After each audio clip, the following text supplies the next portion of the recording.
बच्चों, बापू के प्रति अभी तक जो हमने पढ़ा था कि तुमने अपना सब कुछ त्याग कर इस संसार को त्याग सिखाया और मोक्ष का मार्ग बताया।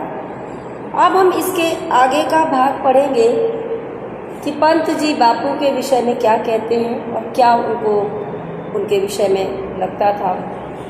उर के चरखे में कात सूक्ष्म युग युग के विषय जनित विषाद गुंजित कर दिया गगन जग का भर तुमने आत्मा का निनाद।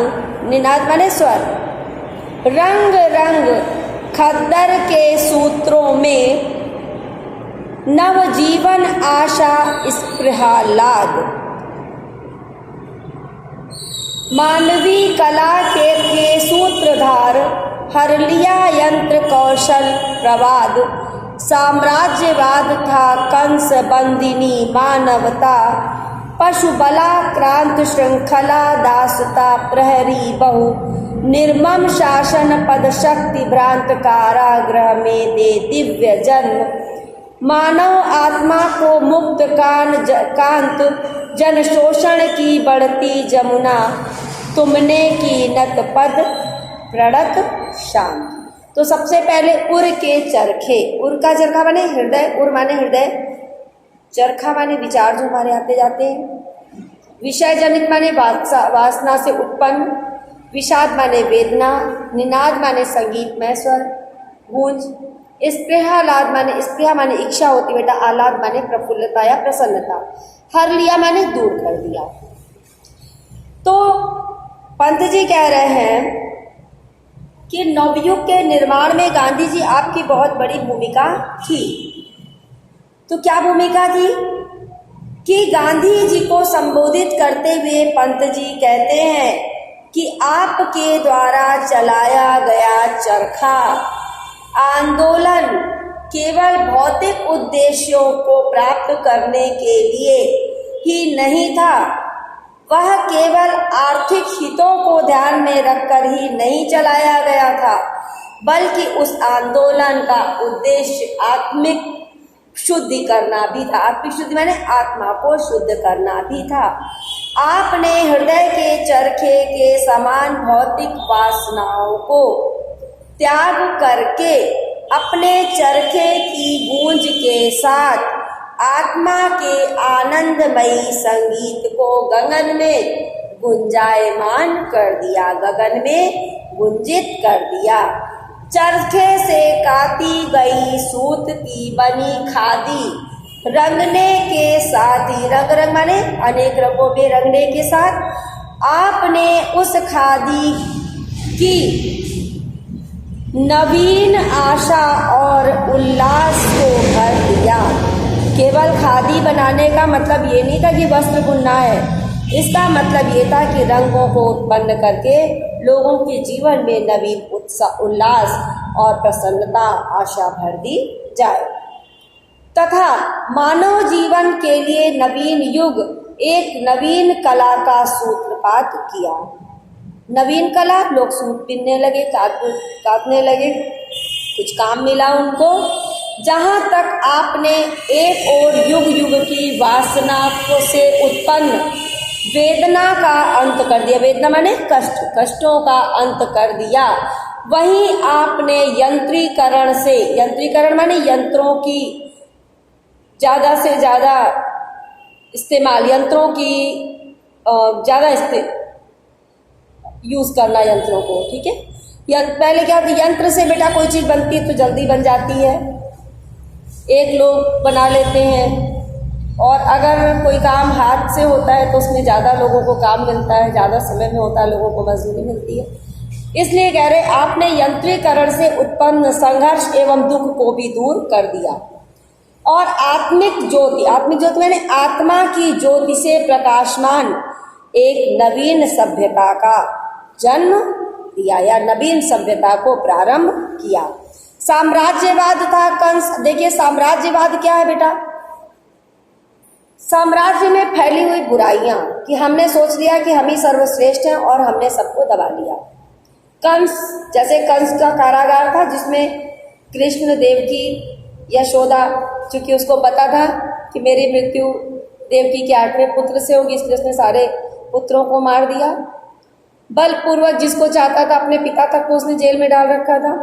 तो इसीलिए कह रहे हैं कि साम्राज्यवाद कंस के समान था और मानवता उसमें बंद थी, मानव के मूल्य उसमें बंद थे।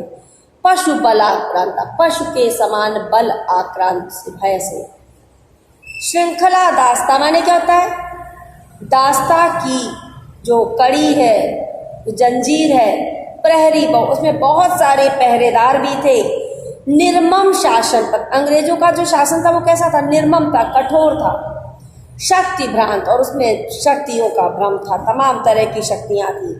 कारागृह में दे दिव्य जन्म। यहाँ पे क्या कह रहे हैं कि बापू को चूंकि इन्होंने कारागार में डाल रखा था और वो मानवता को जन्म देने वाले थे, इसलिए कह रहे हैं कि मानवता को कारागार में बंद कर दिया और कंस रूपी अंग्रेज उस पर शासन कर रहे थे।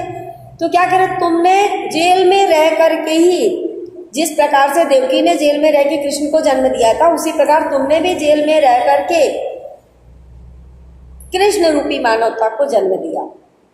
जन शोषण की बढ़ती यमुना तुमने की नत प्रण पद प्रण। जैसे लोगों के शोषण की जो यमुना बढ़ रही थी, लोगों पे जो अत्याचार हो रहे थे, तो जिस प्रकार से वासुदेव ने अपने आप को यमुना में प्रवेश कराया, कृष्ण के चरण को स्पर्श करके यमुना जी शांत हो गई थी, उसी प्रकार से तुमने भी जन शोषण की बढ़ती हुई यमुना को अपने सत्य अहिंसा रूपी पैरों के नीचे उछल दिया, उनको शांत कर दिया। अब इसकी व्याख्या हम विधिवत देख लेते हैं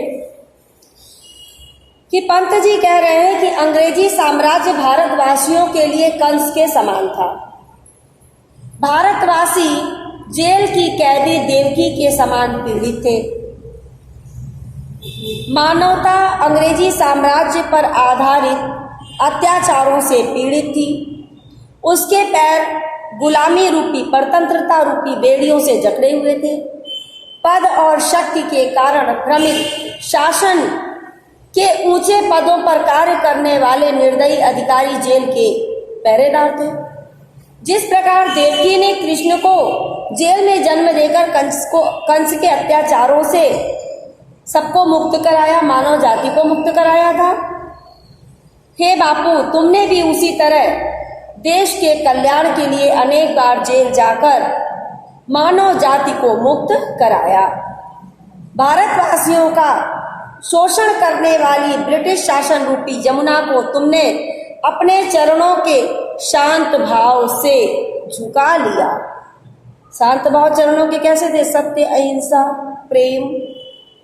भाव यह है कि जिस प्रकार बढ़ती हुई यमुना बालक श्री कृष्ण के चरणों का स्पर्श करके अपनी चंचलता छोड़कर समान गति से प्रवाहित होने लगी, उसी प्रकार अत्याचारी, अन्यायी और शोषणकारी विदेशी सत्ता जो थी, राज्य सत्ता बापू के समक्ष झुक गई और भारत देश कंस जैसे आताताई शासक से मुक्त हो गया।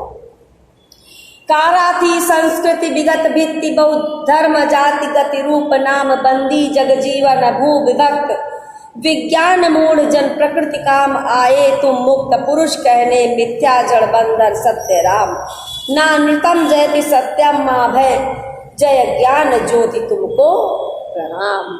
अब बापू क्या कह रहे हैं? कारा थी संस्कृति विगत भित्ति। संस्कृति क्या थी? कारा थी। किस तरह की कारा थी? कारा माने बंदी थी, विभक्त माने बटी हुई, और नृतम माने झूठ, माँ माने मत, भय माने भयभीत। तो क्या कह रहे?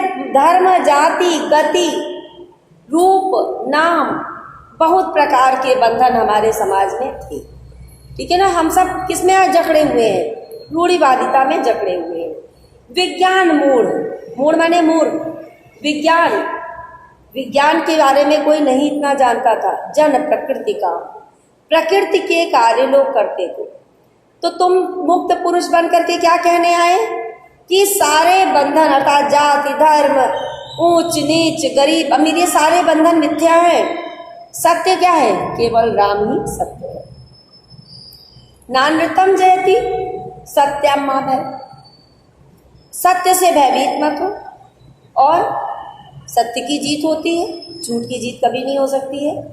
जय ज्ञान ज्योति, ज्ञान की ज्योति की जय जयकार करने वाले बापू, मैं तुमको प्रणाम करता हूँ। इसकी व्याख्या हम विस्तृत रूप से देख लेते हैं कि पंत जी कहते हैं हमारी संस्कृति पिछले लंबे समय से बंधनी थी, अर्थात जहां सब कुछ विदेशियों की इच्छा के अनुसार चल रहा था, संचालित हो रहा था, हमें अपनी सभ्यता और संस्कृति के अनुरूप कुछ भी करने की स्वतंत्रता नहीं थी।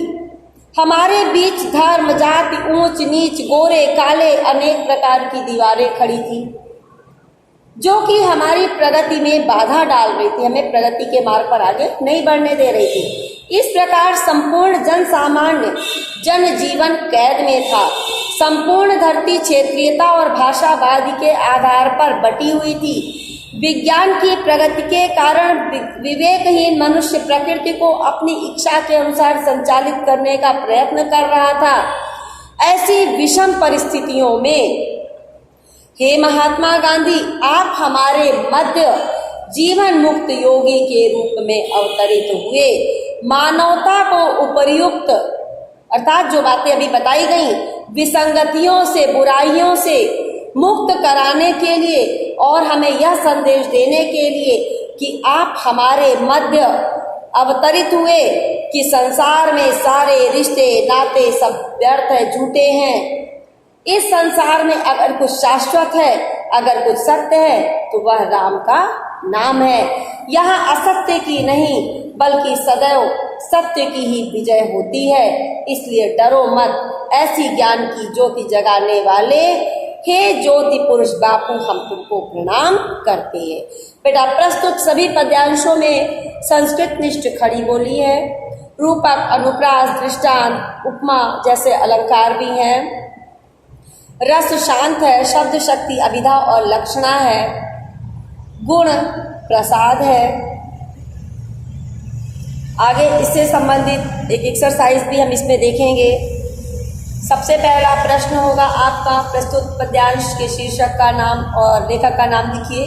तो शीर्षक का नाम है बापू के प्रति, जो युगांत नामक काव्य संग्रह से लिया गया है, ये काव्य ग्रंथ से लिया गया है। और लेखक का नाम है सुमित्रा नंदन पंत। नेक्स्ट क्वेश्चन होगा, अधिकांश मानव संसार में आकर किसकी खोज में लग जाते हैं? तो बेटा अधिकांश मानव संसार में आकर सुख की खोज में लग जाते हैं। प्रस्तुत पद्यांश किस काव्य रचना से उद्गृत है? तो बेटा प्रस्तुत पद्यांश युगांत नामक काव्य रचना से उद्गृत है। इस पद्यांश में कवि ने क्या प्रसंग वर्णित किया है? तो इस पद्यांश में कवि ने इस प्रसंग का वर्णन किया है कि हे बापू, तुम सत्य की खोज करने के लिए आए हुए हो और हे महात्मा गांधी की विषम परिस्थितियों का इसमें वर्णन किया गया है। जिस समय महात्मा गांधी थे उनकी विषम परिस्थितियों का वर्णन किया गया है। रेखांकित अंश की व्याख्या, इसमें जो लाइन थी कि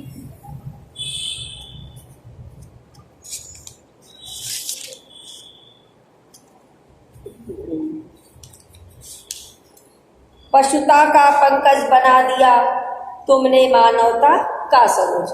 इस पंक्ति की जो हम व्याख्या करेंगे, पंत जी कहते हैं कि हे बापू, आपने समाज में व्याप्त जाति भेद, वर्ग भेद, हिंसा आदि के कीचड़ में उत्पन्न कमल को अहिंसा, त्याग और मानवता रूपी स्वच्छ सरोवर में उत्पन्न कमल के समान बना दिया।